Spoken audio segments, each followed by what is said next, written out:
This is the Sixth Man Show, an Orlando Magic podcast, with your hosts, Luke Sylvia and Jonathan Osborne, covering all things Magic basketball. By fans, for fans. Go Magic!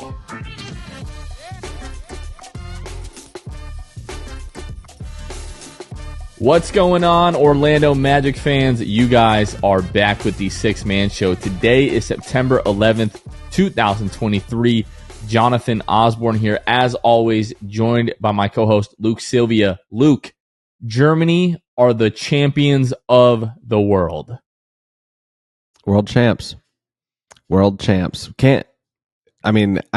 can believe it, but it didn't seem, after they beat USA, which we'll break down, here, but it didn't seem like it was super obvious it was going to happen, obviously. Even going in today, you could not, underestimate Serbia and what they've done to get to the final. But for it to come to fruition, Franz Wagner, Moritz Wagner, get that cup, world champions. Congrats to Germany and to them. It's an incredible accomplishment.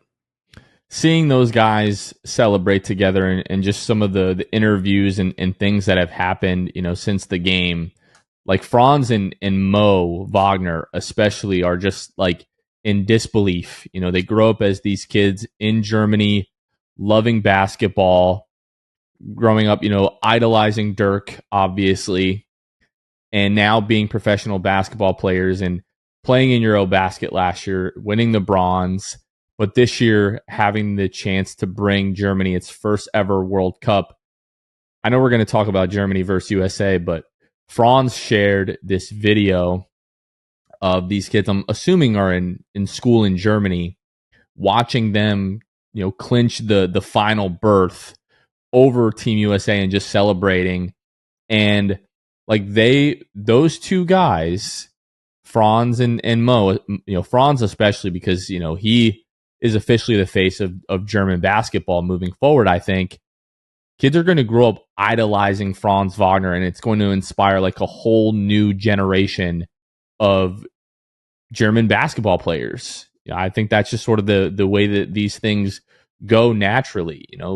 10 years ago, did a ton of people in the US care about soccer? No, but the World Cup, was it 2012 or was it 2016? I'm trying to remember I believe we will win that, US men's national team. That shows you just how closely I follow soccer. I don't know what year that World Cup was, but like since that time to now, like most people that I talk to at some level are interested in the US men's and women's national teams when it comes to soccer now.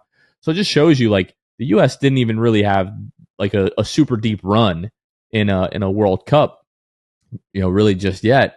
And, it just shows you that one run like that, especially winning the FIBA World Cup, can have a huge impact. So it's a lot of fun watching that game. We'll break it down and everything like that. We definitely need to mention, today is 9/11, an awful, tragic day in our nation's history. It's crazy to think that now it's been 22 years since then. And as always, just this country is not perfect. Definitely has its flaws, but we are absolutely fortunate to live here and, appreciate, everybody, in this country, that, we all have our differences and everything like that. But when I think of 9/11, I just think back to like how like unified everybody was during that time. I know I was young. I know you were super young. But like always, just hug your loved ones today. Don't take people for granted. Okay, so we do have a couple of housekeeping items here. We talked about this on the last episode, but we're doing a group night. So the Magic, as everyone knows, we've talked about this a good bit. They only have one national televised game, like a real national televised game. NBA TV does not count. The Magic are playing the Oklahoma City Thunder on February 13th in Orlando. That game is going to be on TNT. So we are doing a group night that night. I think we've have close to like 100 lower bowl seats reserved. We don't have that link just yet, but we know that this is going to be like a high demand thing. We wanted to put it out there to get people prepared for that. So as soon as we have that link, we'll be pushing that everywhere, promoting that. But this is a great opportunity to show the world that Orlando has real diehard fans. And this is going to be an opportunity for the Magic to take advantage of like the national stage and really put a lot of people on notice. So be on the lookout for that, Luke. That night, it's 5 months away, and I can't wait. Well, as we get obviously closer to that date, it'll be incredible and awesome. But I will also say we're under, like we said last episode, we're under 30 days away from Orlando Magic Media Day. I believe we're under 30 days at this point from preseason starting. Correct me if I'm wrong, but we're getting close to everything, and that really is my point. And these months are going to start flying by. Magic basketball, the holidays. So once we put that link out, make sure you set your money aside. It's not going to be anything crazy. Like we're going to, the idea is to give you guys a great group rate for tickets that you normally can't get these tickets for this cheap.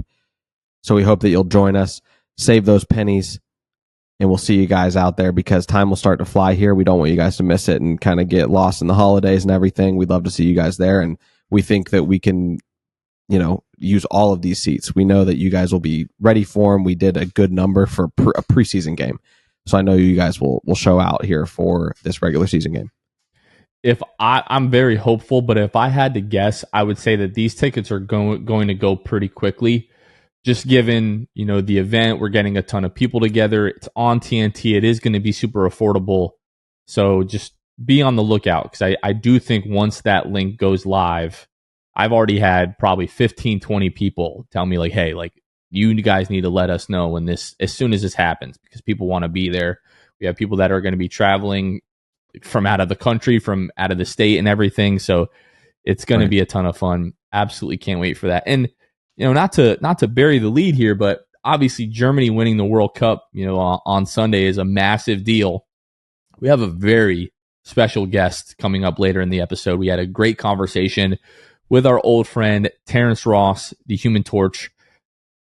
I know we're going to talk about the interview after we play the interview, Luke, but like the one thing that I just is so endearing to me about Terrence, amongst other things, is just how candid he is.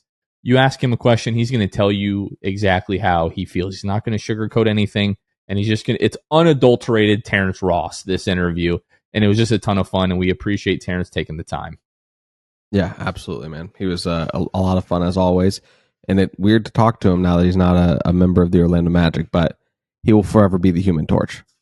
It was sad in a sense, hearing him talk about the team in such a like positive light, and you could almost feel like he's trying to make sure he doesn't say we. And now that he's saying like they and the Magic instead of us, it doesn't sit well with me. Yeah. Yeah, it's how the NBA goes, how careers go, unfortunately, and timeline just didn't add up. I mean, he we won't talk too much more about the interview before we actually get into it, but it's alluded to, right? Like he understands the business of the game. Well, we recorded this Friday afternoon, and we started to talk a little bit about the UFC, and now all of that has happened, and my favorite fighter, Israel Adesanya, has now lost the middleweight title to Sean Strickland, so just be prepared for that. Like we were like, oh, he's going to have no problem with Sean Strickland, and then he goes and loses the freaking title. So there's nobody that is more dangerous than the guy that's got nothing to lose. Sean Strickland had nothing to lose and everything to gain, and he couldn't believe he won based on everything we've seen. So hats off to Sean Strickland. A little quirky dude, but the UFC is an incredible sport that can't be replicated, that's for sure. So we've got some basketball to talk about. There's been some FIBA World Cup games. We've already talked about Germany, winning the World Cup. We just couldn't hide our excitement and eagerness to talk about that. But before Germany got to the final and won the final, they had the massive showdown against Team USA on Friday. Germany coming out with the 113-111 win. These teams, Luke, I mean, from a talent perspective, we've talked about this all tournament with the USA. The USA is so much more talented on paper than all these other teams, but we said do not overlook Germany. And they had like guy after guy after guy step up in this game. Both teams could not miss. I mean, USA 58.5% from the floor, Germany 57.7% from the floor. and you can tell by the final score, 113 to 111. What this game came down to, and it did come down to the wire, Luke, for me, offensive rebounds, 12 for Germany, 7 to the U.S. Germany out-rebounds the U.S. 30 to 28. But again, it's those 5 offensive rebounds, those 5 additional possessions. Germany just ends up with more possessions in this game than the U.S. U.S. 38 for 65, and Germany was 41 of 71. Like that, to me, you look up and down the rest of the stat sheet here, these teams were so evenly matched. Neither team could stop the other. But the offensive rebounds, 3 for Daniel Theis, 2 for Johannes Thiemann, that was really the difference in the game, Luke. The biggest thing for me, it kind of resides in what you mentioned on the front of that Germany has 25 second chance points in this game to USA's 8. That can't happen, especially against a team like Germany who will make you pay. This isn't a team that you play in the group rounds. That's just a mediocre team. This is a team in the knockout stages looking to get to the final to win their first ever World Cup, and they are able to capitalize. And so they did super well. Obviously, I mean, USA only lost by 2. It's not like they were trash, but letting them put up 113 points, those second chance points, have a lot to do with it. I'm watching this game, right? It's like it tips off at 8:40 or whatever it was, and I'm locked into it, as most Magic fans probably were, we would hope, for the sake of what it meant for the Magic players in general and what they'd get to experience. I couldn't believe it. Just Germany would get, punched in the mouth briefly. Germany would come right back. USA would do the same. Just a really awesome back and forth, and my favorite game of the tournament, obviously.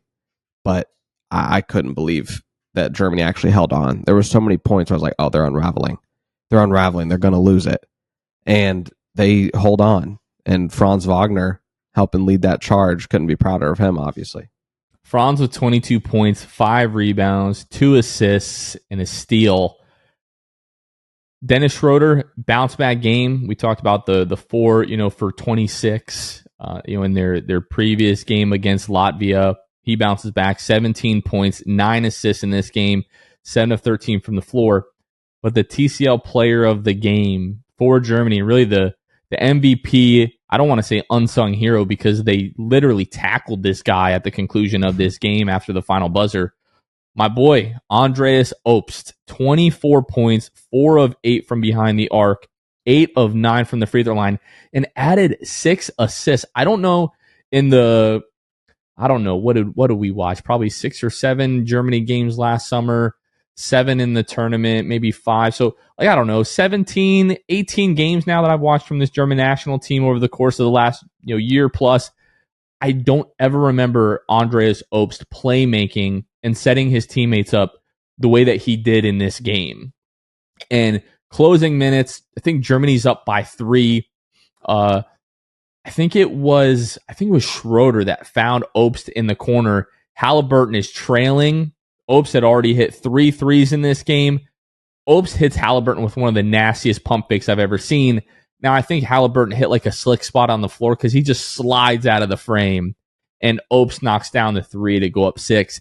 And that was when I was like, they're going to do it. They're going to win this game. And, we're going to keep talking about Germany winning the World Cup.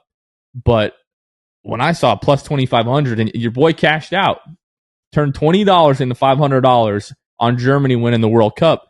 But I just knew that if everything broke right for Germany, they had a real chance to win this tournament. Obviously, no Jokic. Massive deal for Serbia. It really feels like if Jokic had played, Serbia might have run away with this entire tournament. No Giannis Antetokounmpo for Greece. Obviously a big deal.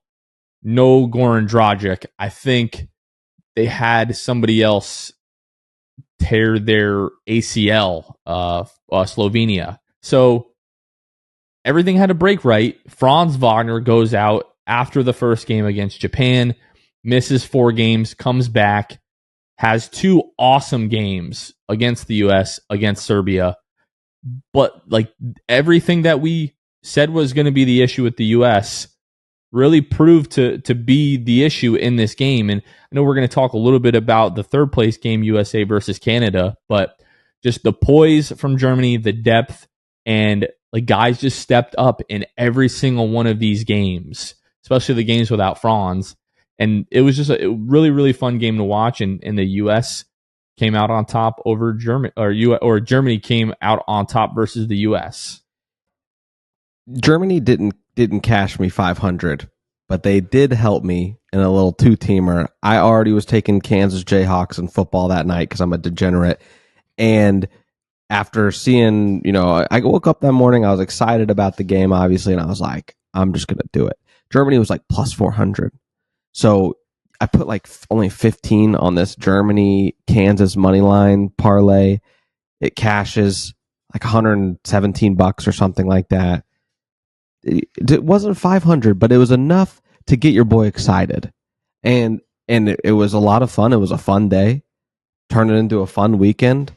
And then we get to see, well, I didn't personally get to watch the Germany game, the final against Serbia today, as I was in church getting updates. I was looking, scrolling on my ESPN app, just refreshing, seeing what the score was. And man, what a weekend of basketball, that's for sure. So my family, we drove to church this morning. My wife and mother went inside to serve in kids ministry. I sat in the van and watched Germany versus Serbia. I had to. Not only because like the money, like I would have wanted to watch this game regardless, but like, I did my best to cover all throughout the entire tournament. It's like, what am I not all of a sudden going to cover the final where we have a Magic player playing, two Magic players playing in the final? So I kind of felt obligated to do that, but I did. I was like, God, please forgive me. You understand. You know my heart's in the right place here. I'm just trying to watch some ball. I'm going to go in and enjoy second service. I'm going to have my hands up, worshiping you, all that kind of good stuff. But yeah, I definitely had to watch this game. On the other side of the bracket in the semifinal, Serbia took care of Canada 95-86. Bogdanovic was awesome. 23 points, 8 of 12 from the floor, added 4 rebounds, 3 assists, and also 3 steals. And yeah, RJ Barrett, high score for Canada. Going into the semifinal, that's just probably not going to be good enough. And then it was USA versus Canada in the bronze medal game, the third place game. I was up late watching UFC Saturday night. I knew I was going to have a long Sunday. I wasn't about to go to bed at 1 a.m., wake up at 4:30 to watch this bronze medal game, especially when I found out Paolo wasn't playing, Brandon Ingram wasn't playing, Jaren Jackson Jr. was not playing, all three of those guys out with some kind of, upper respiratory illness or whatever is going on. USA loses 118-127 to Canada in overtime. USA was down 13 in the first quarter, Luke. They came all the way back, took the lead in the second, but found themselves down 2 at the half, down 9 late in the third, and then into the fourth quarter, they come all the way back. Mikal Bridges is fouled, down 4 with 4.2 seconds left, makes the first free throw, misses the second one on purpose. It was probably the cleanest. You've seen teams try to do this, right? Where you're down 3 with just a second left or whatever, and you're going to try to, miss the free throw and get the rebound and put it back in. Never seen it executed as well as Mikal Bridges was able to do this. Runs behind Serbia, grabs the ball, gets to the corner, plants his feet, just turns around, throws up a prayer, makes it with, I believe, like 0.2 seconds left. They go into overtime, and then it was all Dylan Brooks, all Shai Gilgeous-Alexander. It was too much for the U.S., and they're outscored, 16-7 in overtime. And the U.S. failed to medal in the FIBA World Cup, Luke. I hate that it was Dylan Brooks. Scoring 39 points, by the way. Scoring 39 and then going on to talk about how he's embracing this villain role, like Kobe found the Black Mamba type persona, and he's like, I guess this is my persona. Do you mean after he was playing victim, after they lost to the Lakers, claiming that fans and the media made him the villain? When he coined the nickname Dylan the Villain? Yeah. This guy's all-time front runner, Dylan Brooks. Yeah, all-time corny, cringy. Can't believe that the U.S. let him have 39 on one of his more efficient nights probably of his career, going 66% from the field. Hats off to him, I guess. 7 of 8 from 3. I'd much rather give Shai Gilgeous-Alexander some praise here. Obviously, he's able to 11 of 20 from the field, gets to the free throw line, hits all 8 of his free throws. It is unfortunate to lose this game solely because of my disdain for Dylan Brooks, to be honest with you. Obviously, you don't have, Paolo Banchero in this game due to what illness, right? It was what it's been for him. And Brandon Ingram not playing, not that he, really did much for you. Jaren Jackson Jr. doesn't play in this one. Unfortunate not to medal in this one. I choose to reflect more on Germany winning this World Cup for sure. Well, Paolo and Jaren Jackson Jr. arguably like 2 of the top 3 or 4 defenders, at least the way that they've performed throughout the international cycle in the World Cup. But defense, the last couple of games against Germany, against Canada, absolutely the issue. You give up 127 points to Canada. You let Dylan Brooks hang 39 in 42 minutes, 12 of 18 from the floor, 7 of 8 from behind the arc. He added 4 rebounds, 5 assists, and a steal, 2 blocks. The game of Dylan Brooks' life, like literally the biggest game, maybe not the biggest game of his life, but probably the best game of his life. Just a great performance from Dylan Brooks. As much as you hate to say it, you got to tip your hat to him. But now that this international cycle is over for the U.S., we all knew that this was not the best of the best that the U.S. could send, right? Now everyone's saying, oh, look at Noah Lyles, like he looks right, blah, blah, blah. No, I don't want to hear any of that crap, because this was not the best of the best that Team USA could send. And to me, it's an issue just with like American basketball culture around Team USA, culture around the NBA. You look at all these other countries, every team is sending their best. They don't have the talent pool that we do. That is correct. But, yes, they would have loved to have Nikola Jokic, Serbia, right? Greece would have loved to have Giannis. Those guys sat for different reasons.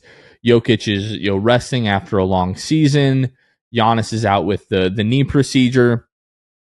But we do not prioritize winning at the international level the way these other countries do. You see the reaction to Serbia losing in the final, and guys sitting there like Nikola Jovic literally sobbing after the game, and what it would have meant to Serbia and to like people that live in Serbia, what it would have meant to them to win the World Cup.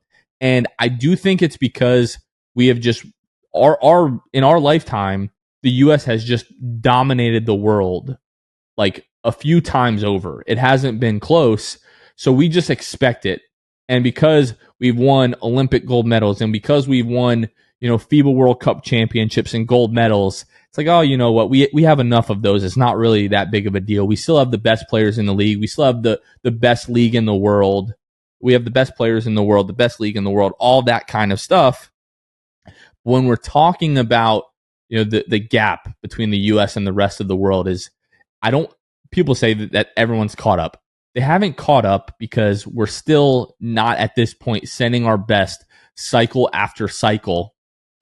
But what I will say is, if we continue to not prioritize Team USA basketball and international basketball the way that every other country around the world does when it comes to these competitions, give it another 15, 20 years, and we might look back and be like, man, what would we give to go back to the days where the U.S. was just absolutely dominating, and how much we took those days for granted, because it is coming.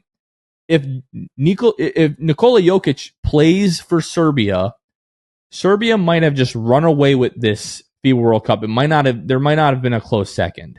That's how good, I think there's a lot to not having a superstar and just kind of having to, be a sum of your parts and rallying around like, hey, we don't have our best player, but we're going to play hard. We're going to play team basketball, which is exactly what Serbia did. but I'm concerned about what USA basketball is going to look like in 30 years from now, because nobody cares now because we always win. But 30 years from now, if we never win, people are going to be like, man, this sucks. And people are going to care more. And then we're going to look back and be like, well, remember when they were winning, nobody cared at all. That's my piece. I know a lot of people aren't going to care about that, but it to me, it sucks. I'll add to that.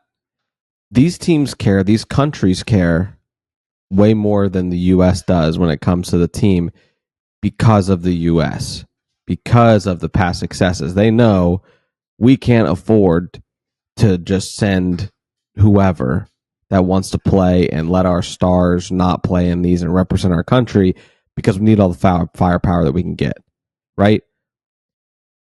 If the U.S., like you said, if we go even 10 years, 20 years down the road, and the U.S. isn't winning gold medals left and right, and then people are starting, we need this narrative to start, right? The Team USA needs this narrative to start in order to get it in gear, which is they're catching up. Countries are catching up in talent. We can't easily win the gold anymore, without sending the best of the best to.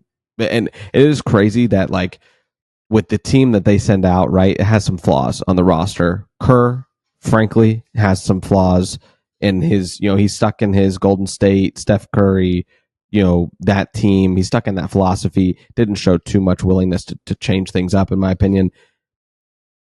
So I would say, go on to say that, you're getting stuck in that, and it's going to cost you. You're going to come to the point where these other countries are actually catching up when it comes to the international stage, because you're not sending your best. They got fourth place, right? You get fourth place in this tournament with not the best of the best. It is crazy to me that you send the best of the best and they win games by 20, 30 points, and it's going to be basically every game that's like that. And it is just crazy, the discrepancy in talent level and also chemistry. These are a lot of young guys. These are guys that haven't adapted to the international play yet, and just they haven't seen as much game as, in general, as these veterans in the league that are stars. So you're going to get to that point. I think that's what it's going to have to get to, where these stars at home who are arguing with Noah Lyles, right, on Twitter about, oh man, this guy's nuts, saying this and doing this and whatever, right? I better go do something about it. And I think that's what we're going to get to. Enough people are going to talk crap about the U.S. getting fourth in this, and I hope that it turns around. I mean, it made me care a little bit more about Team USA basketball, because transparently, I don't care that much. But I think I'm going to start to, because of this and because of the narrative that's starting. And hopefully, and I will be, who knows, maybe I'll order an American flag in the mail if they put the superstars on the roster, just so we can watch us beat everybody by 25, and so I can just sit down and just say, thank you for proving the point, but you've got to play the game to prove your point. And I think that's just what these guys aren't doing, and hopefully they do in the next cycle that the opportunity they have. We talk about how, like, the U.S. still has, like, the best of the best, but even that is starting to shrink. Like, look at arguably the best four players in the NBA are Giannis, Luka, Jokic, Embiid. Like, not Jokic. Embiid has a couple of options. Like, yeah, he could play for the U.S. He could play, he could play for France. There's one other African nation that he could play for, and I feel like an idiot that I can't remember right now. But he has options, right? Like, sure, play for the U.S. and that would be awesome. But, like, if you just look at the world, like, the world is very much coming. Like, guys that I had never heard of, like Avramovic for Serbia and Žagars for Latvia. Like, these guys that I've never heard of before are, like, going toe to toe with the best players in the world and absolutely balling. So it tells me that, like, yes, like, the gap isn't gone, but if we don't start to care, cycle in, cycle out, like, to me it's so dumb that it's like, oh yeah, we're the US, we've won a ton, so, like, we're just not going to send our best for the FIBA World Cup. Like, sure, we're going to send our best for the Olympics, but, like, even the last couple of Olympics, like, LeBron hasn't played, like, didn't want to play after winning the title in Cleveland. And then I think in Tokyo, like 2021, he's coming off of like the ankle injury, and there was a quote that I read from LeBron, like, "No, I'm gonna go play with the Toon Squad instead to go film Space Jam." I do believe LeBron James is the greatest basketball player of all time, but you're going to make freaking Space Jam over playing in the Olympics, bro. Like, that to me is like, it's the epitome of what is wrong with the state of USA basketball right now. If our very best guys be like, you know what, I think LeBron has like 3, gold medals at this point. And of course he's got that bronze. I've got a few gold medals. I'm good. I don't need to play in the World Cup. Like, it's people talk about American arrogance. Like, that is a prime example of that. Because Serbia, I can tell you, would absolutely kill to be able to send the amount of talent that the U.S. did and be celebrating a FIBA World Cup right now. Their fans were in the crowd absolutely sobbing their eyes out after they lost to Germany today.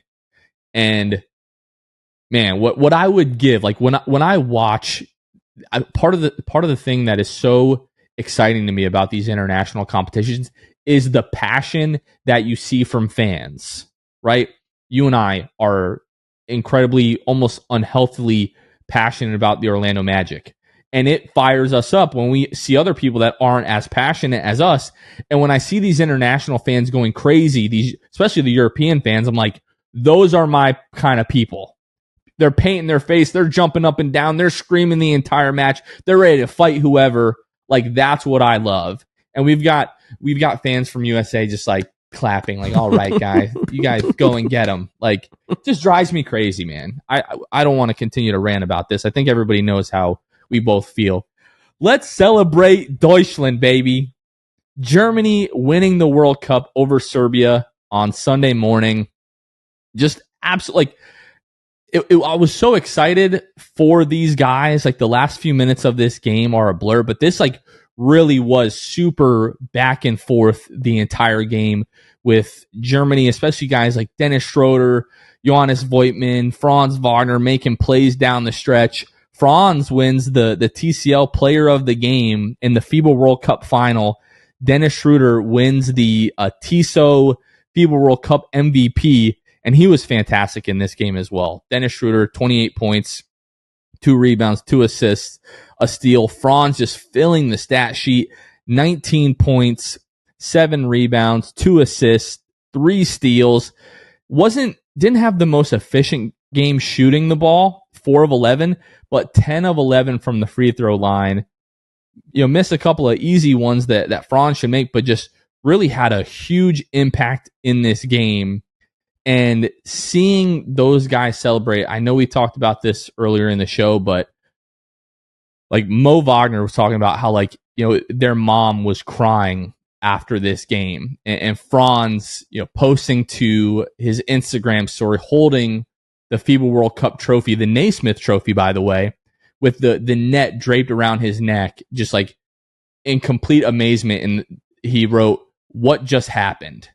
Like, I cannot imagine growing up in Germany where basketball is not a massive deal there, right? Like, soccer is the number one sport there, right? Like it is in a ton of European countries. But growing up, idolizing Dirk Nowitzki, playing professional basketball for Alba Berlin, coming to the States, playing for Michigan, getting drafted to the NBA, and as brothers, bringing your country its first ever FIBA World Cup and being able to celebrate that with your family and your friends and your teammates.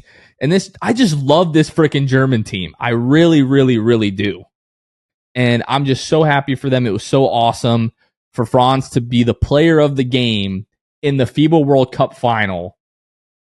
For anybody that had doubts about what Franz might be capable of and what his ceiling might be, like, you and I have had the conversation a million times at this point, like, stop putting a ceiling on Franz Wagner. And to me, it's just like, how good can this kid actually be? Especially when and if he gets it in his own mind that at most of the time he's the best player on the floor. And there was a couple of minutes late in this Germany game where it was, okay, we need to get Franz the ball. He hasn't gotten a touch in a while. They were relying a lot on Schroeder. I know he's the leader of this team, really, but he still has those moments where it's like, bro, you don't realize how good you are. And I'm just so proud of them, and just more than anything, I'm so freaking happy for Franz and Mo especially. One of my buddies the other day, Jonathan, texts me and says, after the Germany USA game, he texts me and just says, Franz greater than Paolo. And I said, that's great. I don't really care. I need one of them to become a superstar. And if Franz is the one to do it, absolutely. There is a true debate and a well-deserved debate on Franz Wagner's behalf that he was the best player on the Magic last year. When it gets down to not just when you're looking at the points that were output, but you look at the efficiencies and the effect on the game, those sort of things that matter, Franz Wagner absolutely has a case, and I would venture to say Franz Wagner was the best player on the Orlando Magic last year, even with Devil's Paolo advocate. Banchero. It helps Paolo's being double and triple teamed, on a nightly basis. For sure. You can't overlook it, but I do think there's a debate. I might side on just that Franz Wagner. We've seen him, handle the ball and maybe not deal with pressure the best that we would like. He has definitely improved in that area. And maybe that they're just both best suited for their roles, as Paolo being the guy that is getting, double team looks and all of that over Franz. And we're perfectly fine with that because Franz is going to capitalize on it, right? Don't use the man that's guarding Franz to double Paolo. That's for sure. So that is what I'm saying, though, is that this future is so bright for this Orlando Magic team to kind of bring it back to the Magic. Franz Wagner has a chance to be very, very, very great. Paolo Banchero, much of the same. Like I said, I just need one of you. To become a superstar, and the other one to continue, on your trajectory to become a respectable number 2 option and above average number 2 option. That's all we need. We've talked about this. We've on and off recording. So super proud of Franz, Germany, bringing it home. Couldn't be prouder of that team. I do want to say really quickly that conversation has started to bubble a little bit on social media. And let me just tell you all, stop. It absolutely does not matter. I understand we got 3 weeks until media day. Everybody's bored. The conversations just do not need to happen. The good thing is we have 2 guys on this roster who are going to be perennial all-stars. Whoever is going to be better, whoever is going to be the alpha on this team, that is all going to happen naturally. But we don't need to start having these debates amongst Magic fans of, no, Paolo's better, no, Franz is better. We don't need to start dividing ourselves into Paolo and Franz camp. Guess what? We have both of them on our team. They're both freaking amazing, and let's just enjoy that. Yeah, I think we're conditioned to debate like our player against another team's player, like Franz versus Scotty Barnes or whatever. We're not used to having 2 guys that are both young, both seem like the sky's the limit. We're not used to being able to do this. So we are learning how to have these conversations, and if they're even viable conversations to have, worth it, productive. Like Jonathan said, not really productive. Time will tell, and we think that both of them have a great shot. Like you said, perennial all-stars. I don't think that's out of the question. I think to me, it's a guarantee. Like I strongly believe that in my little heart of hearts that it's people can doubt, but we'll see 2-3 years from now when both of those guys have at least one, if not multiple all-star appearances. And I do want to take a second just to give our boy Paolo a shout out. He didn't play in the 3rd place game. I'm sure would have made a big difference. If Paolo, Jaren Jackson, any of those guys play, I think it's a different result. And I do think that the U.S. is able to beat Canada. But Paolo had really an incredible tournament for a rookie coming off of his first year in the NBA, 20 years old.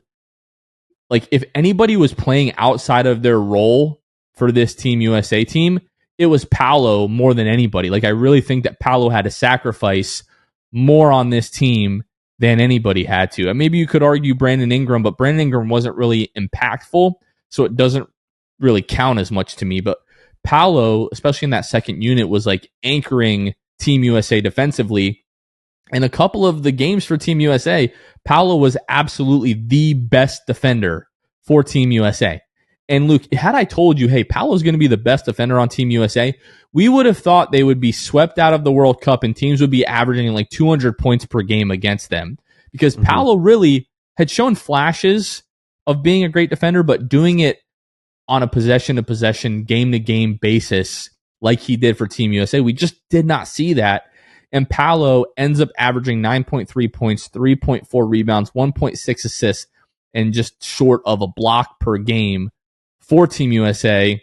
Did a great job representing our country, did a great job representing the Orlando Magic, and sort of putting the world on notice that he is coming. And, you know, the game that he had against New Zealand, like, this is what this kid is capable of doing on a night in and night out basis. So I am just so grateful and so proud for and of Paolo, Mo, Franz, even Joe Ingles, Goga Batadze, the way that they all represented the Magic in the FIBA World Cup, but especially the young guys, Paolo, Mo, Franz, just so happy that Paolo got this opportunity, just happy that Franz and Mo will have this achievement that they'll be able to celebrate not only for themselves, but for their family, for their country, for the rest of their lives. Like, even if they don't go on to win, you know, an Olympic gold medal, or even if they don't win another FIBA World Cup, like, they brought their country their first ever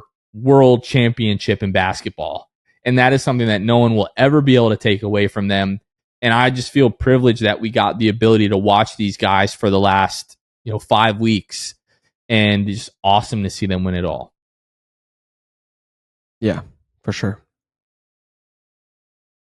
Okay, let's go ahead and give a quick shout out to the folks that help make each and every episode possible, our wonderful patrons. If you'd like to join our Patreon, you can find us at patreon.com/the6manshow, where for as little as $2 a month, you can help support the show. And we have other additional benefits as well that you can check out there if you would like.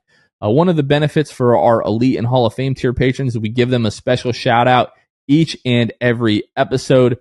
Give a big shout out to our boys over at Court Cousins, Drew Gooden, Armin, Carson Tulo, Jonathan Borges, Normal, our boy Jay at Magic Player History, who was actually in attendance in Sydney for UFC 293, Gabe Gaines, Wiffle, Michael Martin, Jamel Miller, Michael Salapong, Donkey Punch Dave, Paolo and Franz's Warmth, Pierre A, Nostalgia and M&M's, Dylan Holden, Mr. Mikey, Eduardo Sanchez, Drummy, Danimal, Dodo 15, Bobby Skinner, PB in the Mix, Goody 93, Teddy Sylvia, Eric Lopez, Fuchsia, Juan Geraldo, Bill Fulton, Edmund Lagone, Jose Esquilin, Destin for Greatness, Caleb Pete, Cannibalism, Ty, Mr. TV, ESPN Really Sucks, Gear 95, Shred, Junior Bruce, Half Reekin, Chahan 177, Bulby the Don, Himlo, Ben Himro, RM Prov 221, Ray Pastrana, Magic Kid 714, Spanky, Season Soft Taco, Victor Cologne, Irish Magic Mike, Austin Lampy, Random Hustle, Only Franz, Maria, Keith Wallace, Fritz, Currency Kev, Bruv Sal, and we used to have a patron that was named Franz Goated for Show. Franz definitely is now Goated for Show. A big shout out to all of our patrons. Again, you can find us at patreon.com/the6manshow. Luke, let's get into our conversation with our boy, Terrence the Human Torch Ross. All right, Magic fans, we are now joined by a very special guest and an old friend. Sixth all-time in Magic history in three-point shots made. Our guy, the Human Torch, Terrence Ross. Terrence, good to see you, man. How are you? Thanks for taking the time. Doing great, man. Thank you, boys, for having me back. It's been a long time, I feel like, but yeah, good seeing you guys. Yeah, so it's been now about 7 months since your time in Orlando has ended. We want to take you back to that time in February, when the buyout happened and you and the Magic kind of mutually parted ways at that time. Obviously, your role had changed, in recent years with the Magic as the team just started to go in a different direction. But are you able to talk at all about some of the conversations that might have been happening behind the scenes, and then just sort of the decision that you and the Magic came to part ways in February? Yeah, it was for sure a long time coming. I felt like, definitely being there for as long as I was. I was for sure the oldest guy. Probably had like the longest tenure just with the organization as a whole. So I got to see a lot of changes and revamps and rebuilds. So I felt like it was just getting to that point where it was kind of inevitable. I knew it was going to happen. They were just going in a different direction, and their priorities kind of had shifted. So it was just how it is. That's how the business goes, man. Can't be in one place forever. Not too many people have that luxury, but I mean, yeah, it kind of you could tell that they were trying to go that way once they traded pretty much like Vooch and Evan and Aaron. You kind of knew that like, all right, that's the end of what we were trying to do, and they're trying to just restart it. So, I mean, it's unfortunate. I kind of got like lost in the shuffle. Not lost, it's kind of lost in the sauce, really, when it comes to like shipping the rest of that regime out. So I kind of just got, I guess the short end of the stick, and it's how to write it out the way it went. But that's how it goes, man. Was there a point, obviously February is when everything, becomes, official. You said you saw it probably going that way. But when we had you on the show last year, there was a lot of you just seemed to exude just confidence in this team and the ceiling for this team, and we're excited about it. I think that's something that we appreciated as the season went on, that we could still see that you had that excitement. You're up on the bench. Obviously, you're cheering these guys on, even though in the back of your mind, you're probably thinking, I know what this means for me. Can you just talk about kind of the love that you still maybe have for Orlando and the players on the team and this roster and all of that, really? No, for sure. I mean, yeah, like even though that things were changing and I was kind of in the same spot, it was still still there with a group of guys that were good people that were fun to be around, like guys that had talent and fun to play with. So and in the grand scheme of things, like when you break it down, like being there on a day to day, like it was actually cool. Like it wasn't too bad. Like I had good relationships with not just the players, but everybody in the organizations, from the front office to the chefs to the trainers to just everybody in the building. So going to work, it was cool. Like, I always had a good time. I had a lot of relationships with a lot of people. So, when you focus on stuff like that, it makes, times fly by. It makes, everything a little bit more enjoyable. But at the end of the day, you do realize it's a huge business and it's a organization that's trying to get better and trying to do what they feel they need to do to take the next step. So, it was what it was, and I kind of accepted it. But at the end of the day, like, I still got to go to work, still had a group of friends I could go hang out with, and still got to play ball. So it's just all about perspective. Yeah, there was times, it was definitely days that were harder than some, and it's just like what it is. Like they're trying to figure out what they can do and how they can move into the future, and knowing that like I necessarily wasn't a part of those plans. Like yeah, you kind of sometimes can get down and get into your head a little bit, but for the most part, like just being around a group of guys. I feel like if this was a different team or a different group of guys with different characters and personalities, like it could have been a lot worse. It could have been a lot less enjoyable. It could have been miserable. But seeing those guys there and kind of like seeing them take those baby steps into the league and making progression and finding their identity, like that's always fun to see, regardless of what team you're on. Like the process and the journey is always fun, and it's a grind. It's a super long season, so to see them kind of figure it out and go through the ups and downs, like it's always fun, man. So I enjoyed it. I still have good relationships with a lot of the guys and coaches on the team. So it's always it's always love when I see those guys. Terrence, so you played for really just three teams now, Toronto, Orlando, and Phoenix, but you've been in different locker rooms in the sense of like different iterations of those teams. And for the last couple of years now, a thing that we keep hearing about this Orlando Magic team and this organization is that this group is special. And a lot of times, like every player says that about every team, like, oh, this group of guys is really great. This team is really special. But for me, at least, and I'm sure for other fans, it's kind of gotten to the point where we literally hear that from everyone again and again and again, to the fact that like it seems really authentic. Can you just talk a little bit about like what actually makes this team and this iteration of this team special? Honestly, to keep it short and simple, what makes the Orlando Magic special, especially going to the future, is that you guys have Paolo Banchero, Franz Wagner, and Wendell Carter. And with those three, I feel like they're gonna spearhead, the driving force that is the Orlando Magic. Like they're young, they have a lot of game, a lot of growth. I feel like, just seeing Paolo go and get this type of, just summer workout. Not, I'll call it a workout, but it's really he just went to go play with, USA, and you can't really.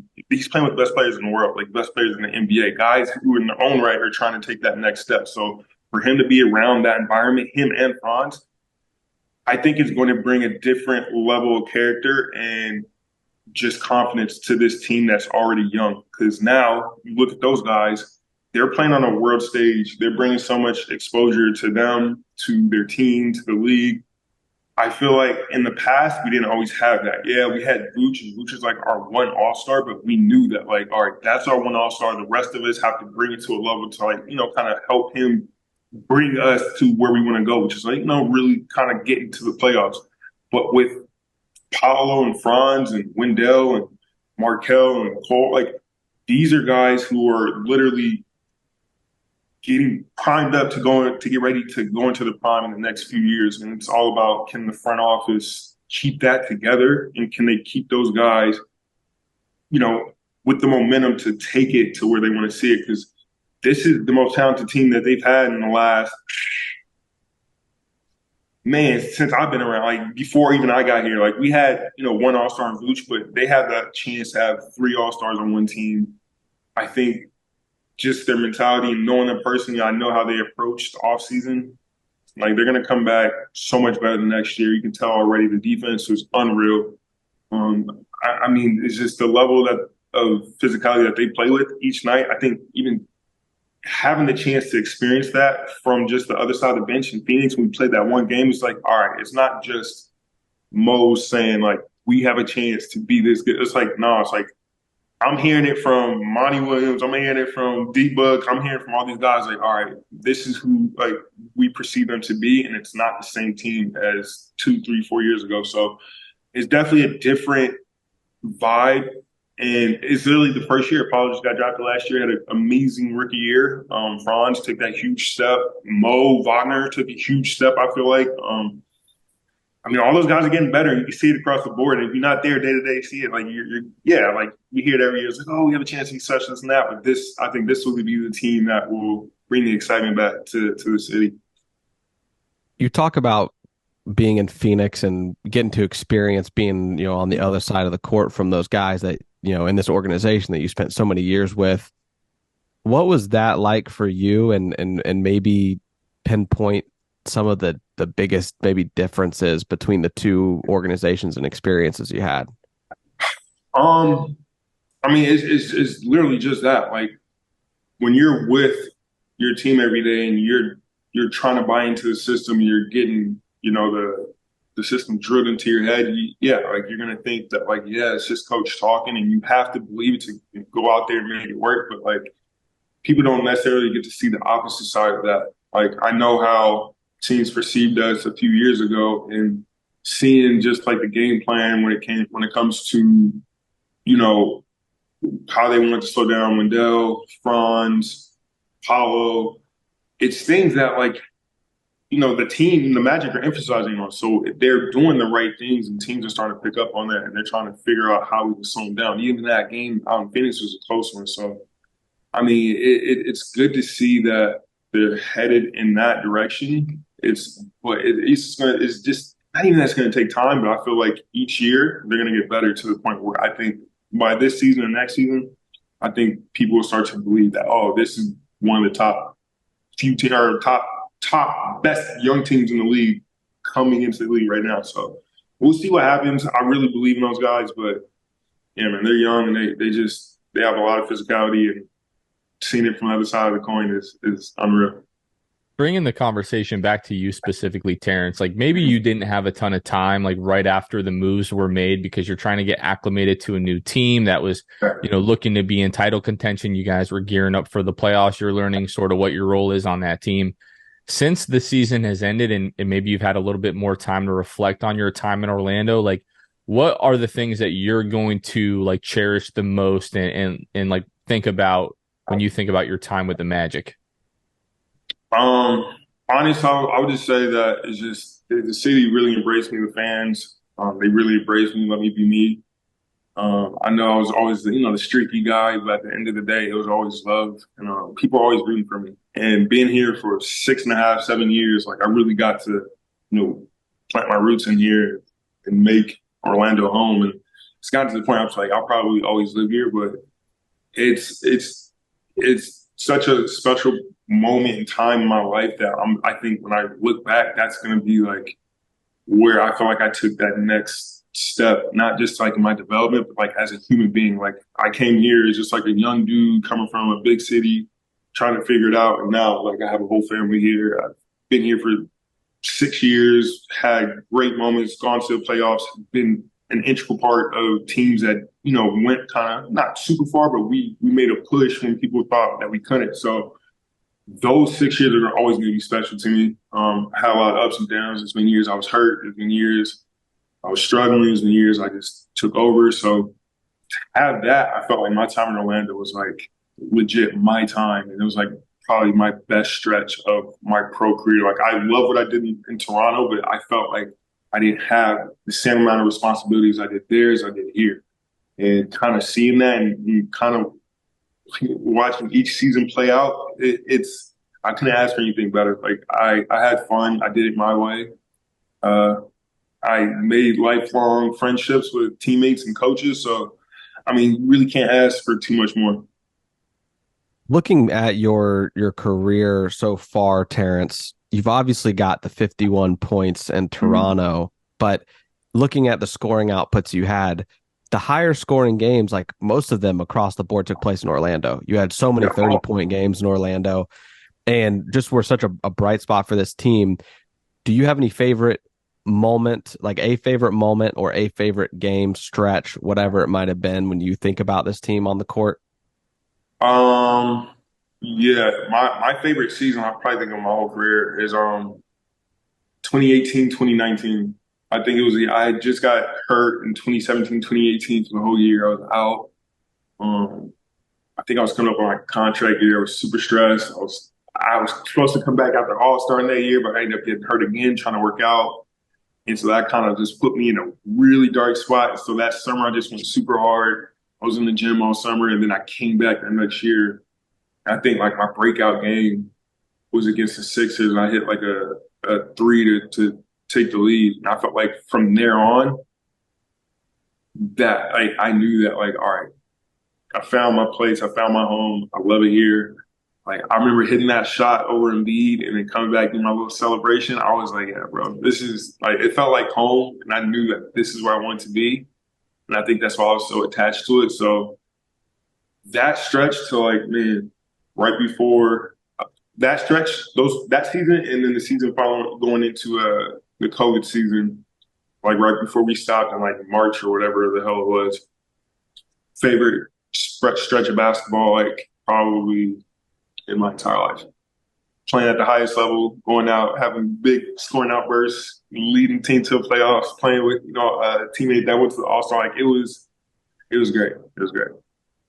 We talked about that shot the last time that you were on the show because you hit that shot. You come back down the other side of the floor and you slap your thighs. Yeah. The hardest I've ever seen any human being do that in my life. Oh, for sure. I remember in the moment, I'm like, bro, that has definitely gotta hurt. Oh, it did. I had like real thick pads on. It hurt my hands a little bit, but I had thick pads, so it was cool on my thighs. So I always wear pad up, compression shorts. Thank God I did. Something that comes to mind, and I think not only your play on the floor, but just like your personality was so endearing to fans. Mm-hmm. Like I think of like the dunk that Jalen had over DeRozan, and you're just sitting on the bench, hands over both heads, like, oh my God, I can't believe that happened. The other one I think is like the cringe face that you gave. Bradley too, yeah. Like when you talk about, fans sort of like letting you be you, I think that was apart from, what you could do on the floor, like the shot making, like the athleticism, all the things that you brought on that end. But one of my favorite things about you, Terrence, is always just like you were you, like you weren't putting on a show or a facade to try to impress anybody. You were just Terrence Ross, and it was just so much fun. Can you talk about like some of your favorite moments, maybe off the floor? Maybe you don't have to, put Yeah. anybody on full blast, but just some of your favorite moments off the floor. Feel free. Yeah, man. Off the floor, I would think just like kind of just like that year, 2017, 28 or 2018, 2019. I think that group of guys is one of my favorite teams to be around because I had like a nice relationship with everybody. Like, I was genuinely cool with everybody. And it's hard to find in the NBA, man. You get so many different teammates that come and go, and sometimes guys have egos, and sometimes guys are just not super sociable, but we had a really good team that year, and it's so funny because when we started out that year, I did not think we were going to have as good as chemistry as we were because I knew we had Evan, Vooch, AG, myself. I knew that we're all we're different. Like Vooch and Evan are Euro guys, and they're always super old school and traditional with the way they think. So I would just say, man, getting to know those guys on a personal level was great. And then on top of that was just, I know with me and Vooch and Evan, all year, they would always try to get me to come out to dinner with them and, oh, let's go eat, let's go eat, let's go eat. And I think like maybe halfway through the year, I gave in to them. I was like, you know what, forget it, we'll go eat, yada, yada. Yeah. And then I remember the first game that I went to go eat with them, I was like, you know what, this is a great meal. We had good wine. I was like, this is a great conversation. I laughed. The next day, I had the game where we played like, where I hit like, no. What game was it? I think it was like, I don't know. It was one of my 30-point games I had. Now I think, looking back on it, I was like, I think it's because I was hanging out with Vooch and Evan. Our chemistry just skyrocketed 10 points, and I went out there and felt super comfortable. And I think it was just a great time. But it's the friendships, man. The friendships are always going to be the best thing. Like on the court, it's always great. But it's the locker room, the camaraderie, the friendships. That's the thing that I'm always going to look back on. Yeah, well, obviously, that's what we see from this team is that the camaraderie, like you said, the friendships that you built. I'm sure way more than any of us will ever understand because it's a lot of that is behind closed doors. Mm.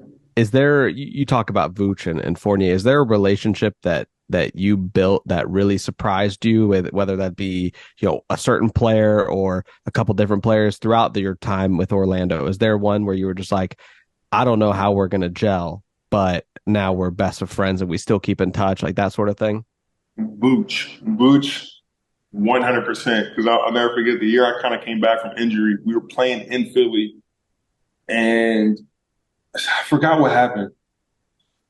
I think something happened. Somebody scored on me, and then Vooch had said something to me like in passing or something like during the transition, and I got mad. I remember being mad. And then I remember Embiid came down and scored on him. And so I said something to him after that. And so we were barking. I remember Cliff called a timeout. We come to the huddle. And then Vooch said something again. And then I went up to Vooch. I was like, bro, stop talking. And we're getting into it. We're talking back and forth. And then I remember the coach having like plays out, like break us up, this and that. And then I remember right then, I was like, bro, I can't stand this dude. I cannot stand him.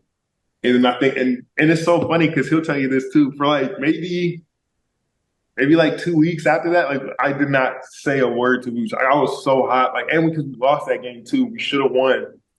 We lost, but I remember I was being mad about that. And I feel like maybe 2 weeks I didn't say a word to Vooch. And then I don't know what happened. I don't know where it all changed around, but like it must have been in the following game. It's in Philly or in Orlando when I hit the shot against Philly is where everything changed. Like after that, like we were close. And I think it's because we butted heads, like we kind of had that respect for each other. And I felt like that kind of boosted our relationship to a whole nother level. Because after that, man, like me and Vooch, we keep in touch all the time. Like Vooch lives not too far from me, so I see him in the neighborhood all the time. We go and have dinner.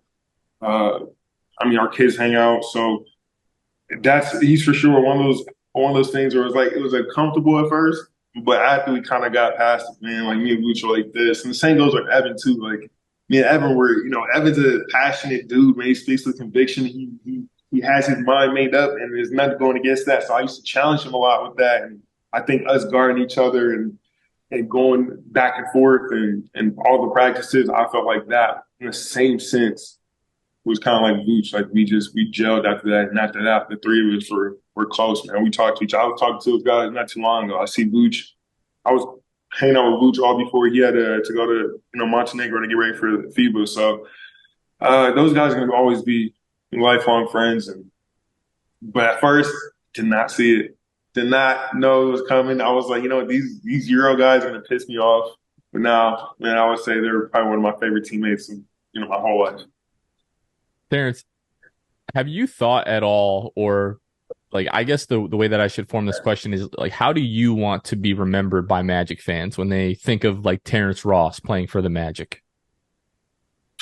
Man, I mean, I just kind of like I said, like 2018, 2019. I kind of want to be remembered for that team, like because that was we didn't know we were going to play before. We had a horrible season the year before, and going into that year, we were just up and down, up and down. It took a lot of believing. There was times we were like, "Yep, we're gonna tank and we're gonna be in last place," and there's other times like, "Man, we just won a 4-game winning streak. And we haven't done that in forever." So I think just the up and downs of that season and getting out on top and making it to the playoffs and playing against what would be world champs and even beating them at home in game one, like it was a crazy year. And then even just getting to the playoffs, I know we had to clinch a game. We had to win a game in Boston to clinch. And that to me was it was unreal because me, Evan, and Vooch all had 20 plus points. And it was just like doing it in Boston in the Garden against a young Tatum Brown, like it was legit one of the best times. Like, and I remember even going into the locker room, we're all celebrating. Cliff never celebrates; he's in the back celebrating, throwing water everywhere. Like we all got the shirts on. Like it was just one of those times. Like, yeah, we won the championship. But like, man, for the team that we had to do what we did against all the odds and how fucked up and crazy the season is, always be special to me. Like that would be my piece of NBA history that will always live with me. So if I had to remember for anything, it would be that one year because everything was so good then. And then, yeah, 2018, 2019. Whoa. That's one of my favorite Magic teams of all time personally, because again, you guys were, it was like 21-32. And then you go 22-9 or 20-31, and you went 22-9 to finish the season, beat Boston, destroyed Atlanta at home. Yeah. The last home game of the season. And then, DJ hits the game winner, right in Marc Gasol's face. And yeah, just awesome times. Well, that is for me, Terrence, that is how you will be remembered, is for that 18 and 19 season. And again, like I said, just the personality that you brought and, the way that you always, showed love to the city and to fans. I know people will never forget it. People have been talking for years about, lifetime contract, for the Human Torch, and you'll always be appreciated here, man. We'll always show you love, and we appreciate you taking the time. I wanted to ask you, I know you're a big UFC guy. Yeah. My guy, my favorite fighter, Israel Adesanya, going up against Sean Strickland this weekend. I think I probably know how you think that's going to go, but I want to ask you anyway. How do you think that's going to go? I think Izzy is the middleweight GOAT. There's nobody. He's beaten everybody in that division almost twice now. So I don't know. Sean literally has everything to gain, and Adesanya has. It's like playing a completed game and just picking a random fighter to fight. Like it is what it is. There's nothing left for him, but I got Izzy, and however long it takes. Could be a finish. I don't think it goes the distance, but I got Izzy definitely winning. What was your reaction to Izzy finally beating Pereira? Shocked. I stood up. I literally stood up. I was sitting on the couch. I'm just watching. I'm like, okay, Izzy's against the fence. He's getting hit with some big ones.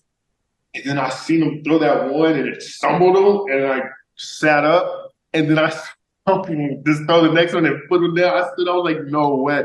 And to me, like, man, Izzy has a crazy story. Like, only he could become a champion, lose it, get it back, and become twice as big. So that was a crazy knockout. I know you like Izzy. I know you like Sean O'Malley. Who's like your favorite UFC fighter? Oh, always will be John. John Jones will always be the go to me. He's literally what got me into UFC. But right now, Charles Oliveira. Charles, John, Charles, and Sugar Shaw. They're the most entertaining. You get a little bit of everything. You get the hands, you get the jiu-jitsu, you get the all-around dominance. So, favorite 3 fighters. Awesome. Well, Terrence, again, man, we really appreciate you taking the time. Always appreciate what you did, your time here in Orlando, and we know it's not done for Terrence. We know something else is on the way. So, best of luck to you, to your family, and a few years from now, when you're all said and done, we look forward to seeing you at Magic Games. For sure. You see me around. Appreciate it, Terrence. Thank you, guys. As always, appreciate our guy Terrence for stopping by the show, taking the time. Great conversation with Terrence. I'll just forever be a fan of that guy. No matter where he ends up at his next stop, he sounds like he's going to be in Orlando for a long time. I can't wait for the day that Terrence Ross is back at Magic Games, up on the Jumbotron, getting all the love from the fans in the arena. And yeah, we love Terrence Ross. He's awesome. He's every player that we have spoken to. First of all, any player that takes the time to come on the podcast in general is usually a good indicator that they're like just very genuine, down to earth dudes who we're not like obviously national media. We do well in our own world, but we're not someone that we would think that like I wouldn't think that Magic players or just NBA players in general would come on and give us the time to ask them questions, talk to us like humans, not just like media that's just interviewing them or whatever. Terrence takes the time before and after, like a lot of these guys that were on the team or are on the team, before and after, to just talk with us and chop it up. And it's not just okay, I record and I'm done. We definitely don't pay these guys to come on. Like although we not would really. If y'all are listening, send us the invoice. If you have been hesitant, we will pay. You can. But really, like, these guys are so down to earth every time, and it blows me away that they're taking any time at all to sit down with us. So the fact that Terrence can give us whatever it was, 30 minutes of his time, which, by the way, he wasn't like, hey, I need to be out of here in 30 minutes. Like, he would have talked to us for a while, and he was just super awesome. Couldn't be more thankful that for him sharing his time with us. Just incredible episode. I hope you guys enjoyed it like we did. That's going to do it for this one. Terrence Ross, again, thanks so much for taking the time, brother. We really, really appreciate it. Franz Wagner, Mo Wagner, world champs. Really, really happy for those guys. Again, it's going to do it for this one. Luke Sylvia, this has been Jonathan Osborne. Thank you guys for listening to the Sixth Man Show. We will catch you guys next time. See ya. Thanks for listening to the Sixth Man Show. Be sure to subscribe on iTunes and Spotify to get new episodes downloaded directly to your phone. If you enjoyed the show, please take a minute to give us a 5-star rating and a review. It helps out the show a lot. Follow us on Twitter, Instagram, and Facebook at Sixth Man Show. We'll catch you guys next time. Go Magic!